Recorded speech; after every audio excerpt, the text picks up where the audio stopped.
यात्रा के लिए मुबारक हो। ये बहुत बड़ी चीज़ है, लोग आते हैं और ये हमारे लिए अच्छी बात है कि उसमें हमेशा बरादरी का मामला रहा है।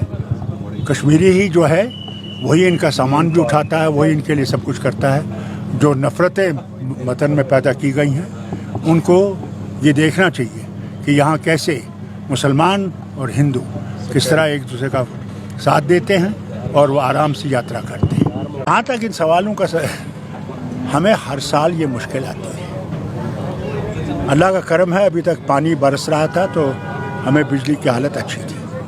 अल्लाह करे कि आगे भी हमारी बिजली की हालत अच्छी रहे। मैं भी हुकूमत से गुजारिश करूँगा इसी तरफ तवज्जो दें।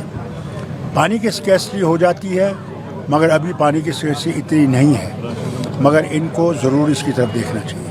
जहाँ तक राशन का मसला है, गवर्नमेंट ऑफ इंडिया ने अब वो कम कर दिया है। हम लोगों ने अपील की है, क्योंकि मैं ख़ुद पार्लियामेंट्री कमेटी का मेंबर हूँ फूड का। हमने उसमें गुजारिश की है कि यहाँ के लोगों के लिए, क्योंकि हम चावल खाने वाले हैं, हमें इसकी तो पहले भी मकदार थी उसको बहाल किया जाए। हमने गुजारिश किया, उम्मीद करते हैं कि वो इसकी तरफ तवज्जो देंगे। यात्रा बंद हो जाएगी तो आपके लोगों को नुकसान नहीं होगा। जो गरीब कमा रहा है वहाँ पे, जो उनका सामान उठाता है, वो कहाँ जाएगा सर्दियों में? वो सर्दियों में यही कमाई जो आज का 2 महीने में कमाता है वही खाता है। लास्ट क्वेश्चन सर, इलेक्शंस की बात छेड़ी गई है, उसमें बताया गया है कि तमाम इलेक्शंस होंगे विदाउट असेंबली इलेक्शन। मैं कुछ नहीं कहूँगा।